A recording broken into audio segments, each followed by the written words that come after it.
Today we're going to replace the front passenger side wheel bearing hub on a 2002 Pontiac Grand Am. It's got a 2.2 liter Ecotec engine in it. Process would be the same for both the driver's and passenger side. Bearing part number is identical. This is the side that's making the most noise. I'm getting kind of a growling sound. As you turn to the right, it gets a little bit louder. So this right one is bad. Left one probably is not far behind, but for today, we're just going to replace the passenger side. This car has 173,500 miles on it, and as far as I know, these wheel bearings have never been replaced. So these original ones have lasted a long time. A lot of the comments I hear about replacement wheel bearings is that they don't last near as long as the OEM equipment, but we'll see. With 170,000 plus miles on here, hopefully this will make it to the end of the life of this car. I'll do a few before and after clips here so you can hopefully hear the difference.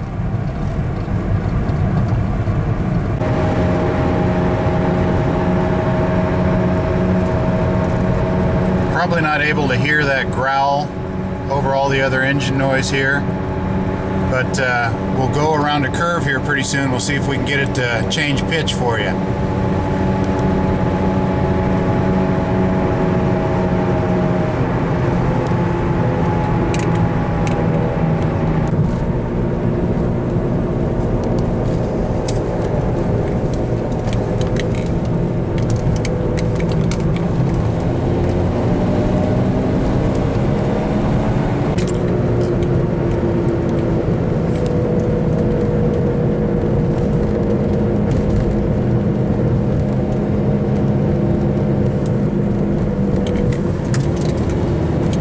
To the right, I could definitely hear the change in pitch.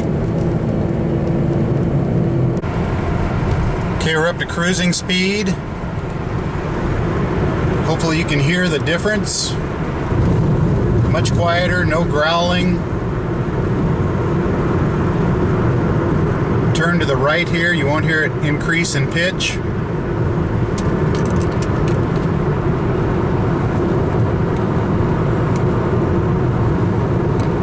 Nice and quiet going around the curve. I wanted to give you a little feel for the noise that this is making. So I've jacked up the passenger side of the car. I've applied the emergency parking brake. I put a chock in front and in back of the wheels. And what I'm going to do is go ahead and start the vehicle, put it in drive, and we'll get this other wheel, the passenger side wheel, will start to spin. This one over here is on the ground, so it will not spin. And I believe you'll be able to hear the grinding.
I'm going to go ahead and spray this nut and the threads mainly with some penetrating oil, if for no other reason than that just to help this nut to come off of here over the threads. Might even take a wire brush, work on those threads a little bit. Now, a lot of the videos say you're going to want to go ahead and crack this nut loose while you've got the tire on the ground, because it's on there pretty darn tight. I've got an impact wrench, hopefully that'll work. If not, I'm going to put a bar in these wheel studs, and then it'll hit the ground, and then I should be able to get my breaker bar in there and crack that loose. There is this internal cage over the nut. It doesn't look like that should come off first, but I don't know. I'm not sure. I've got a 36 millimeter socket that fits over there pretty well, so I'm going to go ahead and give it a shot of getting that nut off of there.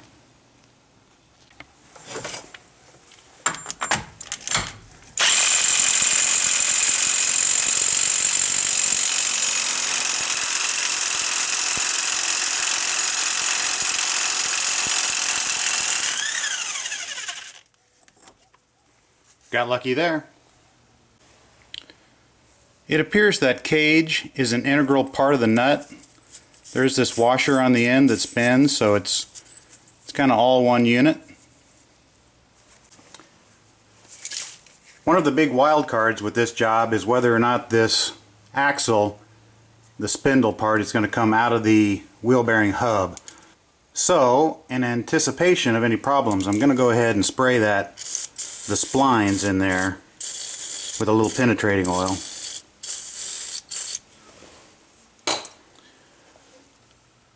While we let that penetrating soak into the splines, we're going to go ahead and remove the two, in this case 12 millimeter bolts that are holding on the brake caliper. One on the top there with the wrench on it, one on the bottom. So remove those two, and then we'll hang that caliper from a piece of coat hanger so we don't put stress on the hose. If you have any issues getting these 12 millimeter bolts out of the caliper pin area, there is an 18 millimeter nut that you can grab hold of while you undo that bolt. In my case, I didn't have any trouble just turning these bolts straight out of there. Got these two bolts out that hold on the caliper. Now work it out and hang it up.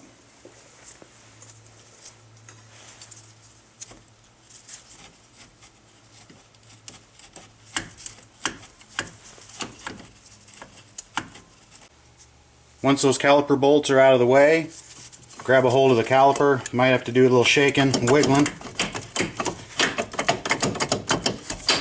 but eventually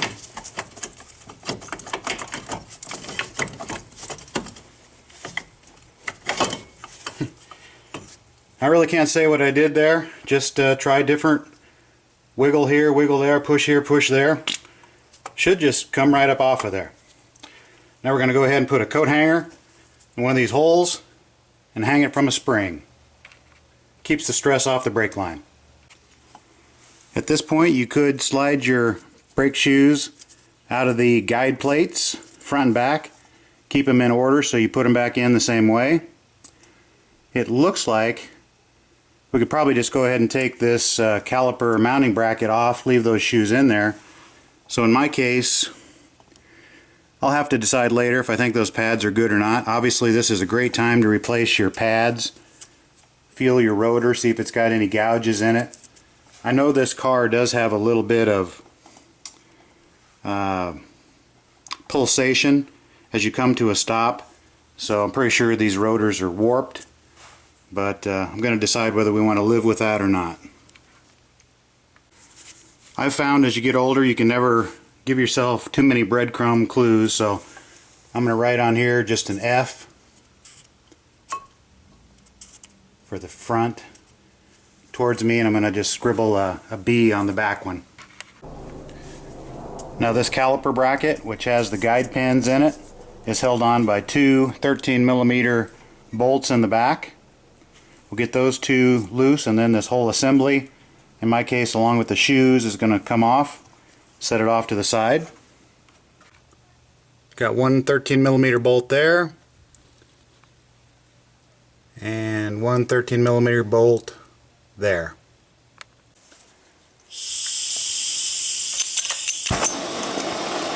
Must have had a gorilla tighten those two caliper bolts before. I was afraid I was going to strip them off, so I'm going to put just a little heat to the housing, the caliper housing around the bolts, not to the bolt itself. I got them loose. I added a little bit of heat.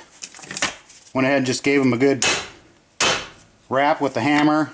If you can, you want to just smack the bolt as well. But took quite a bit of force. But got them both out of there.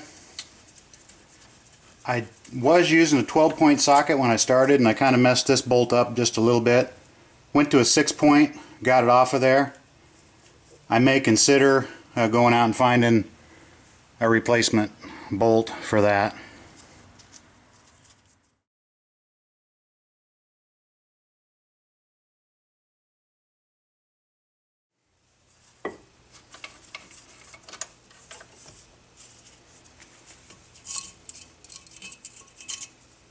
Lift that up and out. We'll just set that down over here, keep the brake shoes intact.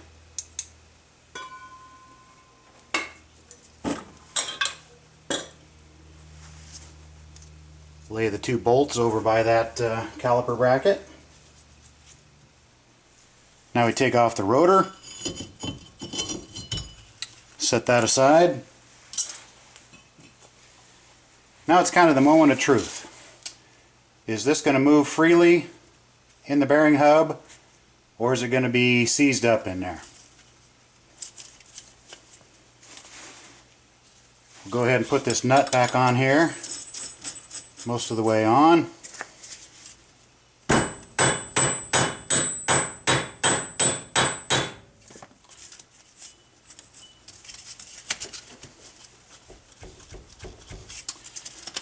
This one looks like it might be going to cause me some trouble. So I'm going to go ahead and spray with some penetrating oil, and then I might get my impact hammer and give it quite a few wraps right in here.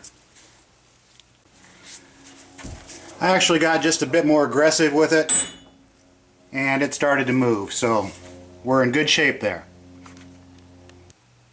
At this point, we're down to basically removing the ABS electrical connector clip here, and then removing the 3 bolts that are holding that hub on.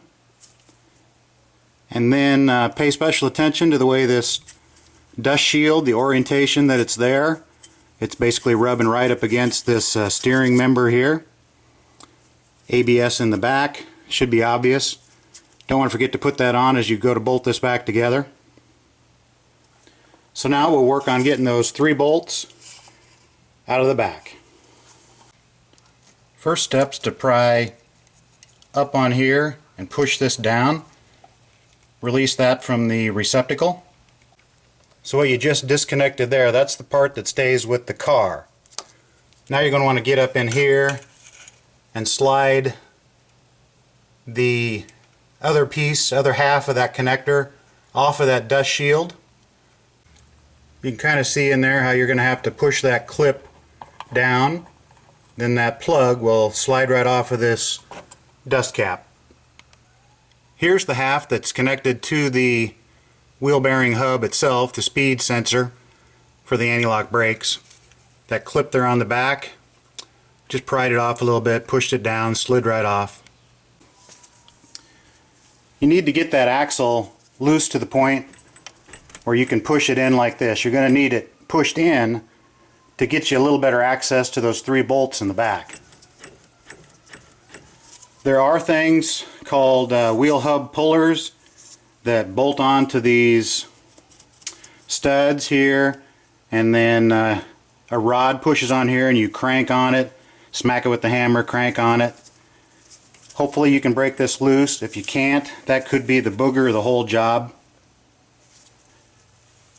You don't want to excessively beat on this or push it in too far. You don't want to ram that axle up into the transmission or damage either of the CV joints up in there. This is also a great time to inspect those boot housings on the CV joint. Make sure they're not cracked, leaking all the grease out. Those bolts go all the way from the back and they actually stick out the front here. I'm a big heat guy. I went ahead and heated up that area around the bolt. Had a wobbly on there. Don't like to use them, but in this case you needed a wobbly. 13mm 6-point, and then I put an adapter to a 1/2-inch drive long socket, and I was able to get that one broke loose. So we'll keep working on the other two. With a propane torch, you're really not going to be able to get things, you know, really red hot. But, you know, stick it on there for 30 seconds to a minute, work your way around, get that area good and hot. Hopefully that bolt will come out of there a lot easier.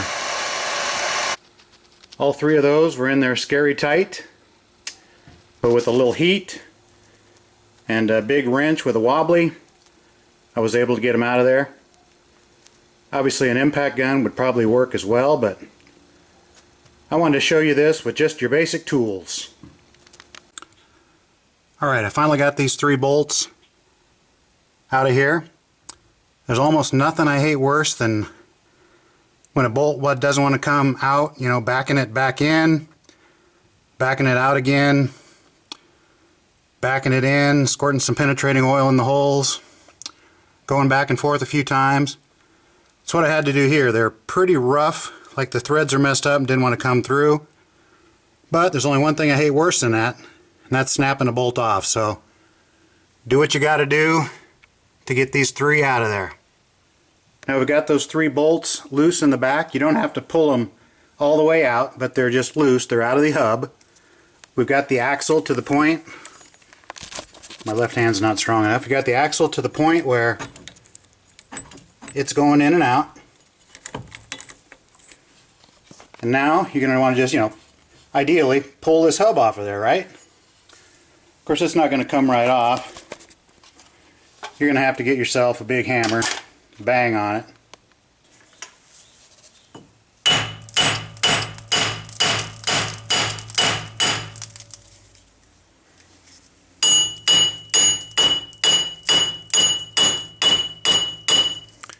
Wear safety glasses.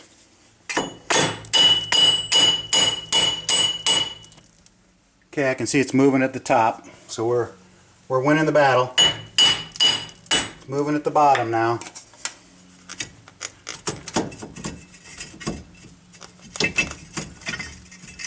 Coming through the splines. You've got this connector, it's kind of hung up right now, so work it down in and around that CV boot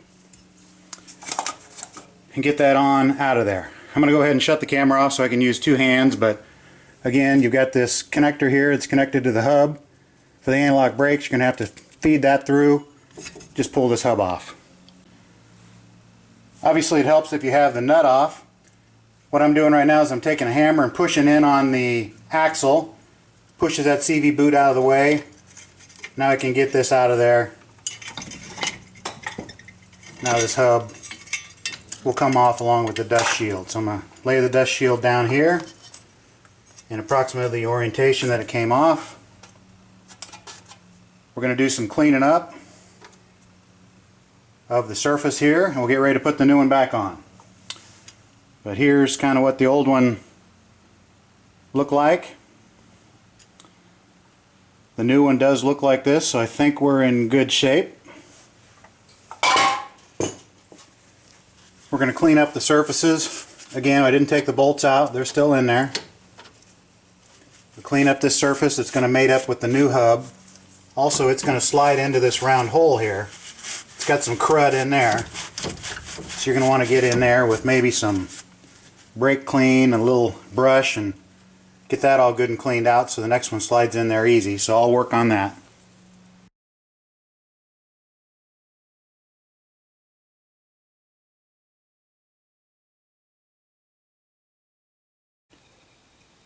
You're going to want to set your old one on the right next to the new one on the left.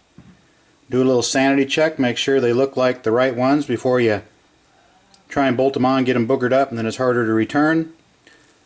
The new one came with a new nut. These look to be identical, so we'll go ahead and put them on. I've got everything all cleaned up. I ended up using a little emery cloth to work on the inside here and scrape the outside surfaces clean.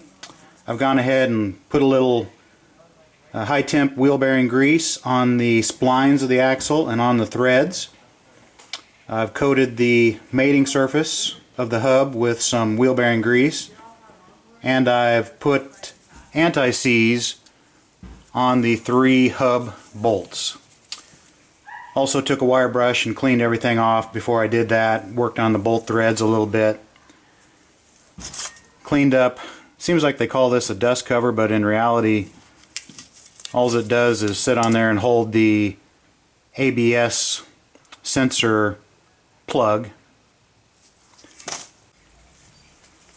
Go ahead and slip the new one back in. The only hitch last time getting it out was getting this ABS plug through there.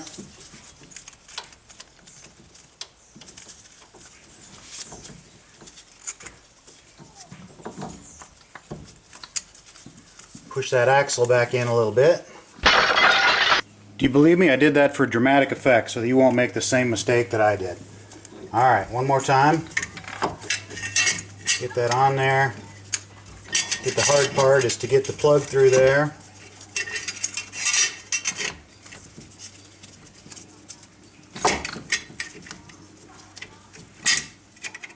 It's a little harder with that bracket in the way. Okay. Got it through there. Get this in about the right spot. Get it on. See if we can get these splines to line up. This back will turn a little bit if the bolt holes don't quite line up. So okay, that's in there. Next step, I'd say we'll go ahead and get those 3 bolts kind of snugged in there. Torque spec on those I'll have to look up. I've got the top bolt in and almost tight, but it's still loose. At that point I reach back in here and slip the new anti-lock brake plug over the holder here, and it clicked into place, so we're in good shape there. At this point you could plug this one in if you want. I'm going to do that later. Going to go ahead and snap in the ABS sensor into the, make it click. It's good and in there. Okay, the 3 wheel bearing hub bolts to the steering knuckle, those torque at 70 foot-pounds. The caliper bracket is at 85 foot-pounds. The caliper bolts at 23 foot-pounds. And this axle bolt at a whopping 284 foot-pounds. Going to go ahead and put this axle nut on. I don't think there's any chance of over-torquing it with my electric torque wrench here. We'll see if it pulls that axle. My memory stick ran out at just the wrong time. I had a great shot of me driving this in.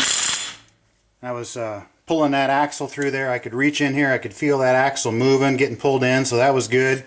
And eventually she stopped. Now with this electric torque wrench, probably not going to go above about 100 and a little over 100 foot-pounds. I went ahead and set my 1/2-inch torque wrench as high as it would go, which is 150 foot-pounds.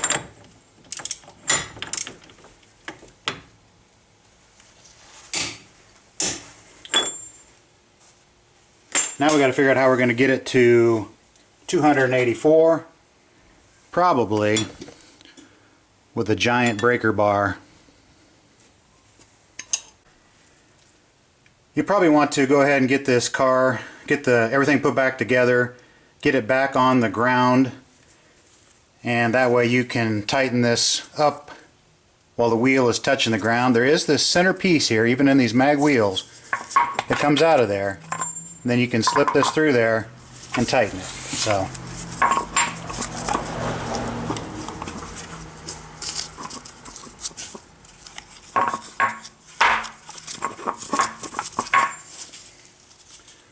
okay, pop that out of there. Now I'm going to be able to get my, well, Okay, there's your problem. My great big impact socket won't fit through the nice little hole they give me. So that's an issue. I don't want to put a tremendous amount of pressure on that axle. You know, it's in park, the other wheel's on the ground, so it won't turn, but I'm putting a lot of force on that transmission. So I've kind of rigged up a deal where I've got a pry bar connected in there. I got my jacked it up, got quite a bit of tension on that. Now I'm going to go ahead and get my breaker bar and my big fat impact socket and tighten that nut to what I think is 284 foot-pounds.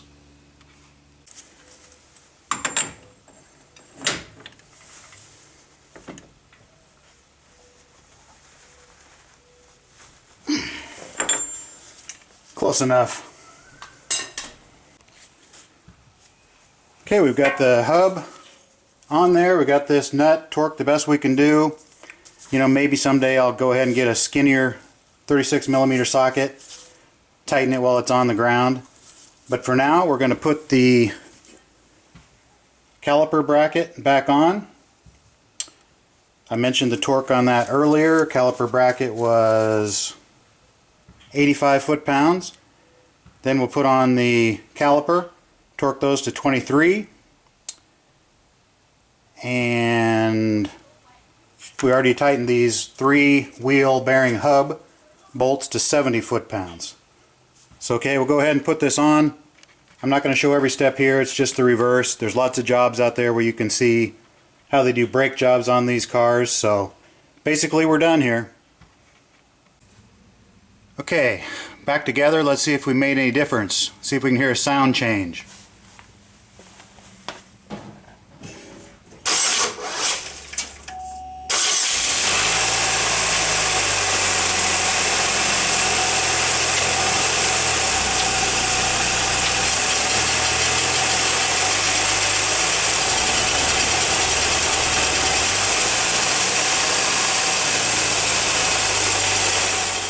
Sounded like a huge change to me.